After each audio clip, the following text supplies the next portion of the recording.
got tagged in this video on TikTok, and it's a video about how Islam and evolution can work together.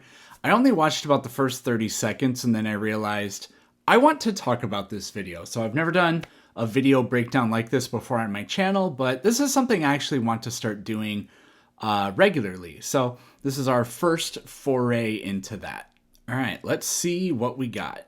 There are two reasons why Muslims don't have to change their beliefs to fit Darwinian evolution. So immediately, the first thing that jumped out to me was, wow, they've just completely copied Coexist. If you guys don't know about that YouTube channel, it's great. But this is exactly their animation style. And I didn't know if Coexist like outsources their animations, but no, they do them in-house.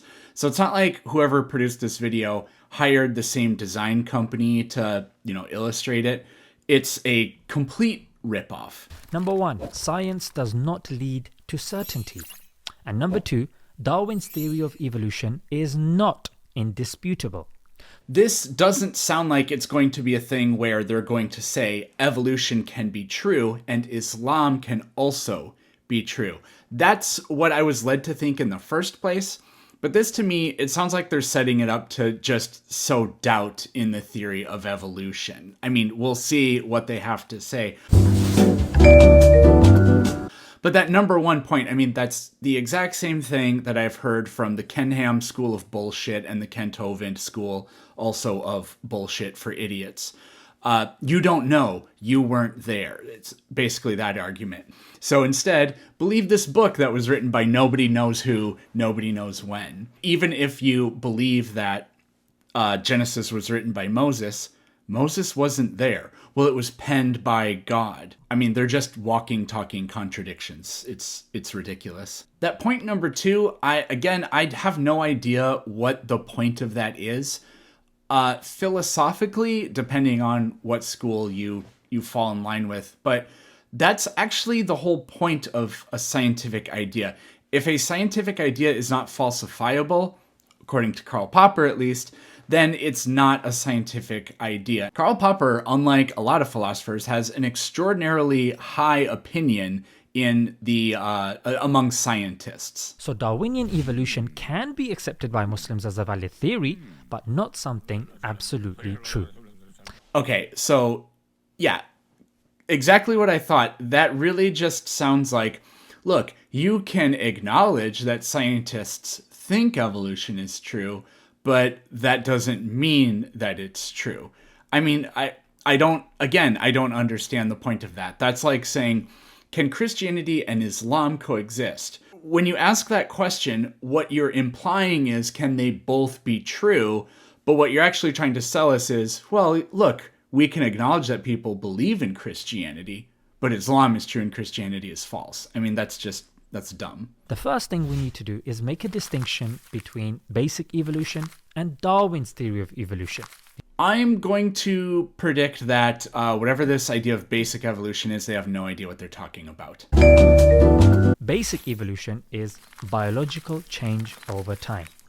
Darwinian evolution is composed of two parts. I told you. Number one, the tree of life, and number two, natural selection. When they show the butterfly, that is not a type of evolution. Whoever produced this video either has no idea what they're talking about, or they're purposely strawmanning evolution because they know the people that watch this really have no clue. So they can make it sound, I mean, they're not even trying to make it sound bad. They're just trying to say, oh, look, evolution where an organism metamorphosizes, of course that's true. And like, as if that's what evolution, what scientists are telling you evolution is. No, that's called... The metamorphosis of an organism is not evolution, okay? No organism evolves over its lifetime.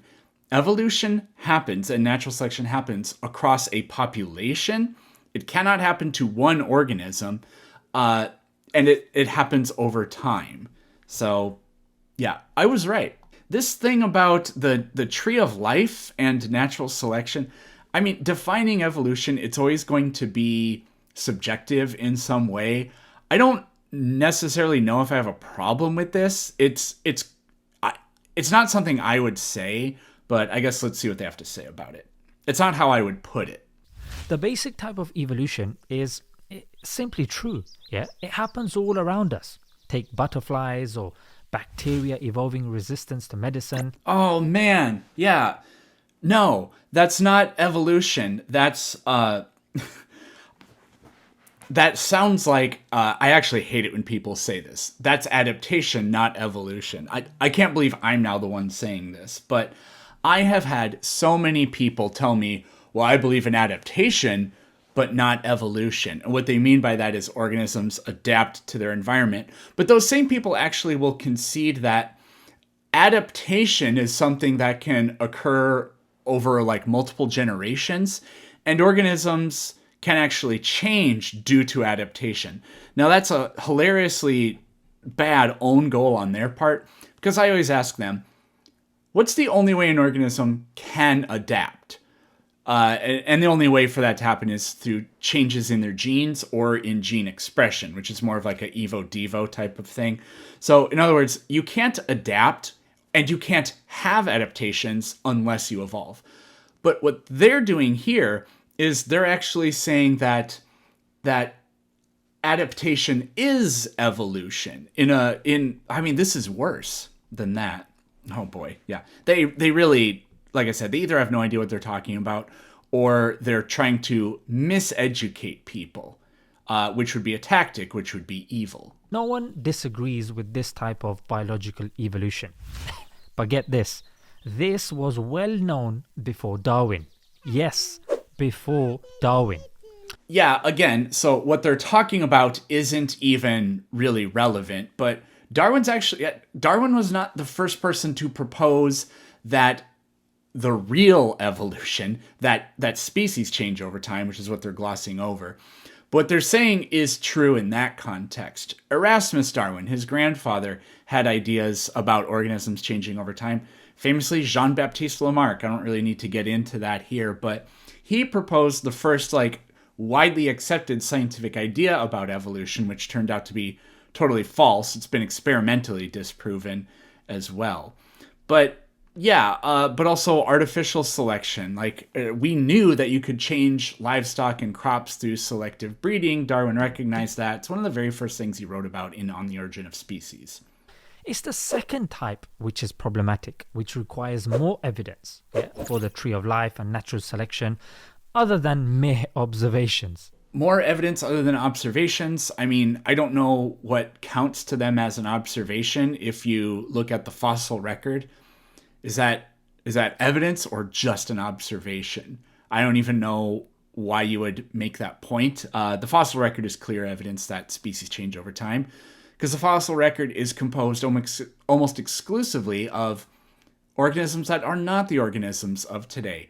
But where did the organisms of today come from? Well, through reproduction, through a chain of successive ancestors in the past. But those past ancestors are not the same species as today, ergo, species change over time. Yeah, but sadly, people confuse the two types together and assume proof for the former is proof for the latter. Yeah, I mean, this is probably the worst case or best case of poetic irony I've ever seen. You have absolutely no clue what you're talking about, yet you made this video. So, yeah, confusing the two things does lead to a misunderstanding. And this is not to mention some of the problems with regards to Darwinian evolution. Number one, no matter how successful a scientific theory is, it can always be changed and challenged due to new observations and interpretations. Yeah, again, so that's, I think, that is a hallmark and a strength of science. When we learn new information, we change our models. To me, that displays nothing other than accountability and honesty.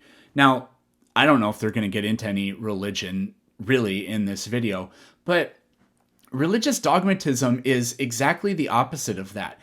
It uses circular reasoning and says, look, our beliefs are true because we believe they are true, and we have some old books that say they are true, and they are true.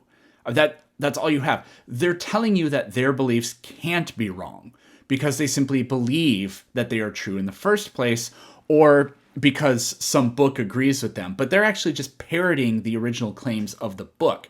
The book isn't an outside source that confirmed their opinion. The book is the claim that's just by a chain of successive repetitions of the claim made it to the present day or whatever. But also, it's been like 150 years or whatever, and evolution has not been overthrown at all. The new information has changed the theory of evolution, but it's only confirmed it and added to it and strengthened it. Darwin famously had no clue how heredity worked. It's really a shame because he and Gregor Mendel were contemporaries. They could have maybe worked this out together. But eventually we learned how heredity works in organisms, because Darwin said that the changes that whatever's responsible for the characteristics of an organism are heritable and can be passed down. That was a distinct difference from Lamarck, who thought that the changes were just acquired during the organism's lifetime. But Darwin said that can be passed down. He thought it was these things called gemucles, and that obviously there's no such thing as that. But yeah, once we learned about genetics and DNA, that only confirmed the way evolution works, because evolution predicted that there should be nested hierarchies. There should be organisms that are like phenotypically, which is like just kind of how they appear for the most part, that appear most similar should be the most closely related. And barring some very strange examples of convergent and parallel evolution, which are pretty easy to account for, that's exactly the case. We are genetically the most similar to the great apes, and we are overall genetically most similar to mammals versus any other type of vertebrate. And we're more closely related to all vertebrates than we are to any invertebrate, and more so to all animals than to any fungi, and so on and so forth. This is how science works. It's how it's supposed to work. Any epistemology or any, I don't know, network or body of knowledge or system that says we have, instead of having questions that have not yet been answered that we will then tack on later, we have answers that you cannot question. That's a fundamental difference here. And to say that that's like, they're saying that as if it's a weak point, but it's a strength. Philosophy of science teaches us that there is no absolute concrete proof for any scientific theory. I'm not sure if that's really an accurate depiction of it. There's like the problem of induction, but that's more about you cannot use current scientific reasoning to justify what will happen in the future. The idea of having no absolute proof, I mean, if that's true, it's a contradiction. It's kind of like, this statement is false, or this sentence is false. Judge that to be true or false. Well, I mean, you have a parrot. You can't answer the question honestly because it's a paradox. And if there is no absolute, if we can't have absolute proof, then we can't even claim it, because then all of a sudden we do. So this isn't particularly all that interesting to me, but... Number 2, the tree of life is based on the idea of homology, which is the assumption that two species with similar genes and anatomy have evolved from a common ancestor. To say that evolution is based on that is kind of dishonest. It's an extremely important part of it, and this diagram they have of homologous structures, that's extremely excellent. Darwin never used the term evolution, actually. He said descent with modification. So why is it that all of these, this would be basically the arm of all these animals, they're all vertebrates. Well, what we find is the exact same bone structure. You have one bone attached to the body, and then two bones, and then some short bones, and then phalanges or whatever. Well, we have the exact same like the exact same blueprint, basically. It's just that it's been modified. The way you make a bat wing is make extremely long fingers, and then there will be webbing between them. To make a bird wing, make it a lot more rigid, fuse those fingers together, because for a bird wing, that's what you want, because it has the feathers sticking off of it. But evolution isn't based just on this. I mean, we now have, I guess, embryology, you could say, is kind of like homology as well. But again, we have genetics. And if I were to say the fossil record, I mean, you decide, you diagnose, like, what group does this extinct animal belong to? I guess you would do that through comparative anatomy, because pretty much all we really have are the fossil casts of the bones, and those are highly diagnostic. So we fit things into wherever they belong in the tree of life that way, which is a form of homology. But this isn't, evolution is based on more than just this. Left as it is, it's just an assumption, not a conclusion based on evidence. That's just an unbelievable statement. They showed us the evidence and said that this line of reasoning is not based on evidence. I simply cannot fathom what that could possibly mean. To be extremely generous to them, you could say that this is a prediction that science would make, whereas we'd have to look into the fossil record to try to see if we can find, like, missing links between species. So, like, for example, if birds really are related or descended from dinosaurs, there should be a sort of bird reptilian hybrid in the fossil record. Well, there is. It's called Archaeopteryx, right? Archaeopteryx was pretty clearly a bird, but birds have toothless beaks. Archaeopteryx had a toothy snout. Birds they have tail feathers, sometimes very long ones, but they don't have, their tailbones are like ours. They're microscopic. Archaeopteryx has a very long tailbone, like a theropod dinosaur does. And then there's things with the hip structure. I'm not going to go into the Archaeopteryx fossil here. But, so, I mean, you could say that, yeah, homology predicts that we would find these things, and that is just an assumption. But isn't that how science works? Don't we begin with hypotheses, which are assumptions? And most hypotheses are proven false, but the hypotheses that get proven true, if you accrue enough of them, well, then that becomes a full-blown scientific theory. Yet, there is a problem. Homeoplasy. Homeoplasy is the observation of similarities which cannot be due to common ancestry. I've actually never heard this term before, but I doubt that that's what it is. Homoplasy is the development of organs or other bodily structures within different species which resemble each other and have the same functions but do not have a common ancestral origin. Okay, so I mentioned parallel and convergent evolution earlier, and that's actually what homoplasy is. For example, hedgehogs, echidnas, tenrecs, porcupines, and I think I got all of them. These are mammals that all have spikes, but they're not descendants from a common ancestral mammal that itself had spikes. They have independently evolved that trait, so that would be homoplasy, I guess. Now, a bird wing and a bat wing are similar to that. They're modified arms, upper appendages, that have been turned into wings that they use to fly, but bats and birds don't come from a common descendant that also had the ability to fly and then pass that trait on. The way they worded this, you could say it's technically true, but it doesn't actually mean anything for evolution, and it's not evidence against evolution. This is extremely, extremely dishonest. So it is true that bat wings, bird wings, and pterodactyl wings don't trace their root back to a common ancestor between them that also had a wing, but that does not mean that therefore it precludes the possibility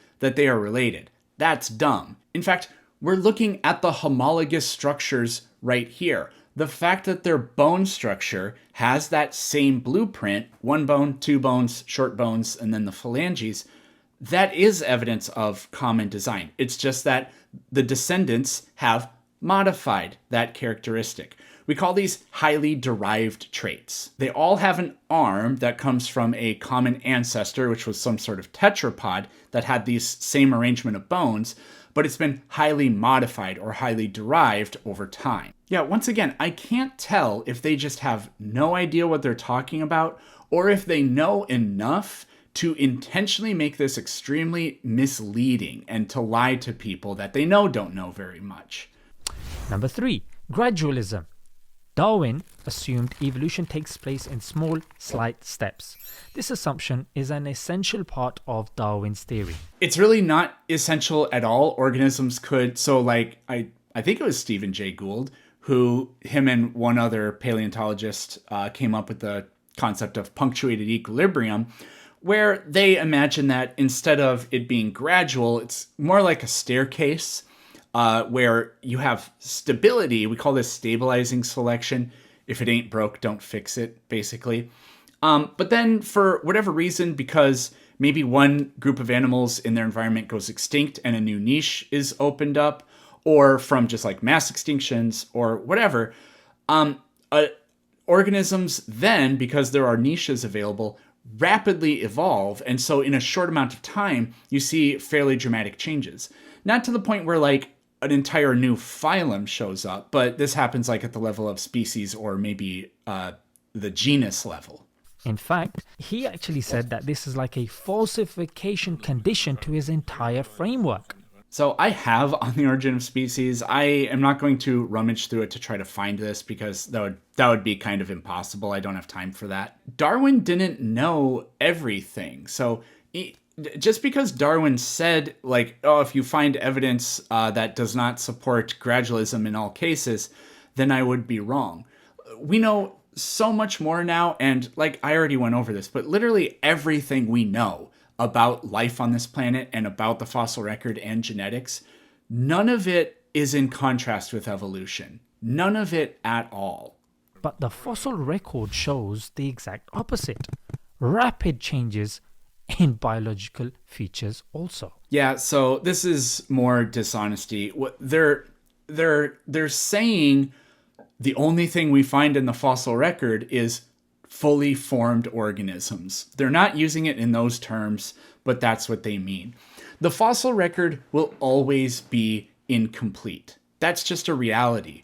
What these people don't seem to understand, and this is a little weird because in Islam, the idea of like a young earth is, from what I understand, not that popular or important of an idea. Knowing that, if you can accept the idea that life has been on this planet for billions of years, and that the vast majority of life doesn't fossilize, then you're going to see snapshots of life spaced out across enormous periods of time. If you find two fossils, like for example, we have Archaeopteryx and Hesperornis. Archaeopteryx, I talked about how it has some bird-like features, but many theropod dinosaur-like features too. Well, then there's Hesperornis. Hesperornis is it looks just like a modern bird. You look at it, it's got the beak and everything, but Hesperornis does also have teeth. There's millions of years between Archaeopteryx and Hesperornis, so you're not going to see all the steps in between them. But the theory predicted that birds would come from theropod dinosaurs, and gradually we would see those traits change. Well, Hesperornis is like perfectly between the ancient birds and the modern birds. It really is like halfway there. It still has one of the primitive traits, but has also evolved a more modern trait. I'll do this like with an analogy. Let's say I took one picture of myself every year that I've been alive. So if you looked at the picture of me the day I was born and then on my first birthday, you wouldn't conclude that I rapidly went from looking like a newborn to a 1-year-old. Just because we don't have a lot of links between Archaeopteryx and Hesperornis does not imply that, therefore, what the fossil record shows is Hesperornis very suddenly came from Archaeopteryx. You're just completely ignoring even the possibility that things exist in between them. So what they're doing is they're saying if you take the evidence we have, that's the totality of the evidence, and therefore we should interpret this evidence as this is all that there is from all the extinct organisms. So evolution would force us to say everything rapidly became all these other things, and because that's obviously not gradualism, it's false. Extremely dumb. Number 4, selfishness. Darwinism assumes that the only reason for our existence is to selfishly care for our own survival and reproduction. but it doesn't explain why many people give charity anonymously, why governments collect taxes for hospitals to help survival of the unfittest, why people care about animals, ancient buildings, and are willing to die for their values and ideals. The only thing that religion could possibly explain is the last one. Because in order to get somebody to fly a plane into a building, you need a religion, or you need a quasi-religious idea. I don't think Darwin ever talked about the selfishness of evolution. That was a concept popularized by Richard Dawkins when he wrote The Selfish Gene in 1976, I think. You can be selfish and altruistic at the same time. Lots of studies on paternal instincts and kin selection have been done and confirm this. For example, why is it that you care? Why are you more emotionally invested in your offspring than your cousins or to total strangers? Well, because your children share more of your genes than anybody else. It's really not strange at all that natural selection would shape us in order to have these emotional investments in the ones that are closest to us. If you do an act that is self-sacrificing or has the risk of being self-sacrificing for your own children and you die in the process, well, you saved your children and you already passed on your genes and they have them. So it doesn't matter if you die, really, in that case. I mean, like, it matters more than zero because the parents raised the offspring, but humans are cooperative species, so a lot of the effects from that can be canceled out by that as well. An interesting example would be with bees and ants. I'm not sure if termites it works the exact same way, but there's only one queen, and for example, like a beehive, they'll fight to the death. Like honeybees, they lose their stingers and they can die. Why is it that and those are females, by the way, why is it that all the females that don't get to reproduce are willing to die and sacrifice themselves for the colony? That doesn't make sense in the light of evolution until we learn more about genetics. So without getting really into the weeds here, basically, sister bees are 75% genetically identical to each other instead of the normal 50%. So if any of those female bees were to have offspring, they would only be 50% genetically the same as their offspring. So they're literally more closely related to their sisters. So there's a nested interest in protecting the colony for the good of the colony's existence. And their priorities don't rest with reproduction. Once again, believing in a religion would, what value does that give to any of these things? Religion has been, next to malaria, I would say religion has been the most destructive force in human history, and it's actually not even remotely close. Virtually all of the progress that we've made since the scientific revolution and the Enlightenment has been in the face of, despite religious influences. Number 5. Some notable biologists and philosophers have pointed out that there is propaganda about Darwinism. Yes, for example, this video. And they see it being pushed as an undeniable reality when it is far from it. So this video has offered absolutely no evidence against evolution. It is proposed that hypothetically there are some things that evolution can't explain, but it has not at all talked about all the strengths that evolution has and tried to debunk what evolution establishes. It's just made a bunch of flimsy claims that say, oh, evolution can't describe this. I see this a lot with, you can't explain where life came from. That wouldn't falsify evolution at all. You could even believe that God exists and God created all life, but God could have created life and then played no intervening role after setting up life on this planet. Evolution would be, literally everything about evolution would be 100% true, and it was created by God. In fact, some have even labeled Darwinism as a religion due to the activities of Darwinists. So the idea of calling evolution a religion is, I don't see how it could be more false. God and the supernatural are not allowable hypotheses in science, ever, no matter what. A religion cannot be a religion unless it establishes some sort of relationship with the supernatural or a god or gods. evolution can't be a religion. They are mutually exclusive. Darwinism isn't even the only theory of evolution. Yeah. In fact, let me just give you three alternatives. Number one, evolution by natural genetic engineering. Number two, neo-Lamarckian evolution. So Scientology, is that what they're saying? Either Scientology or Ancient Aliens, which I guess Scientology kind of is Ancient Aliens. Lamarckian evolution has been thoroughly disproven. I didn't really want to get into it too much, and I still don't think I will. There have been some really awesome revolutions in epigenetics where we've learned that, yes, an organism during its lifetime, there are changes that can occur to its genome that can then be passed down, but they're not mutations. So, for example, in the 40s, the Nazi occupation of Holland caused this horrendous famine. Well, mothers that got pregnant during the famine, their DNA became changed in a way. There's this process called methylation where it changes which parts of your genome are like zipped shut and which parts of it are open, because not all of your genome is necessarily open to the same degree. So that's those stress-induced changes were then passed on, but the DNA didn't really change, right? So this isn't exactly Darwinian. It's not exactly the modern synthesis. But anyways, their offspring were multiple times more likely to develop obesity because their DNA was basically pre-programmed for the capacity to retain calories better.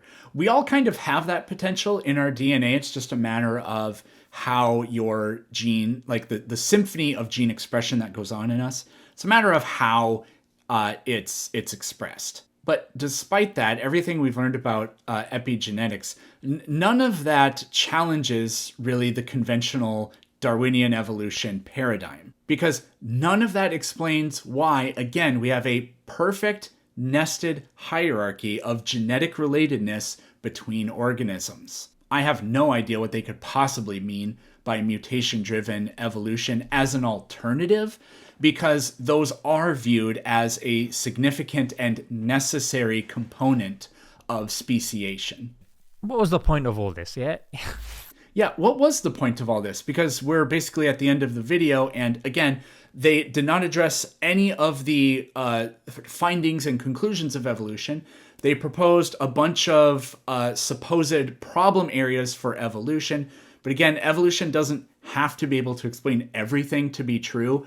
But the stuff they brought up, evolution can very well describe those things. And then, yeah, you listed 3 alternatives and didn't tell us any information about all of them, and then just skip to, well, what's the point? Well, I'm not trying to tell you, blah, blah, blah. This is a very unserious video made by unserious people for unserious people who either don't know how to think or choose not to, or want somebody else to do all their thinking for them. That's what this video is for. It's for ignorant people to tell them a bunch of nonsense, to lie to them, to not give them the full picture in order to bolster their skepticism that they had in the first place. Scientists are very skeptical, but scientists do observations and carry out experiments in order to prove whether or not ideas are true. They don't make a bunch of ripped off videos that contain no empirical data to just try to support preconceived ideas. I'm not trying to tell you that this theory is invalid. Yeah, it's still the main scientific theory to explain biological change, and also the majority of biologists also subscribe to it. Mentioning the disagreements above is done only to show that Darwinism is not an eternal truth set in stone as some may have us believe. So how can this be reason enough to make Muslims change their beliefs about the Creator and the Quran's view of the creation of mankind? Wow, so a very melodramatic ending where absolutely nothing is resolved. How can Islam and evolution coexist? Well, again, the entire point, I guess I was pretty much right, maybe I'm a prophet, was just them saying maybe evolution is just false. There was never any attempt to reconcile. It was just so doubt in evolution. But like I talked about earlier, They can both be true, kind of, in a way. I don't know what most Muslims think about creation. If I don't know how common beliefs about young earth creationism are in Islam. I don't know if Adam and Eve really existing is like absolutely fundamental to them. For a lot of Christians, it is, but for a lot of Christians, it's also not. Jews don't take the Old Testament nearly as seriously as most Christians do, at least like a literal interpretation of it. God can exist and evolution can be true, but this video gave us nothing for that. It began with, how can Islam and evolution coexist? And then at the end, they just said, well, there's nothing in evolution to make us think that Islam is not true. Overall, I'd give it like maybe a negative 746 billion out of 10.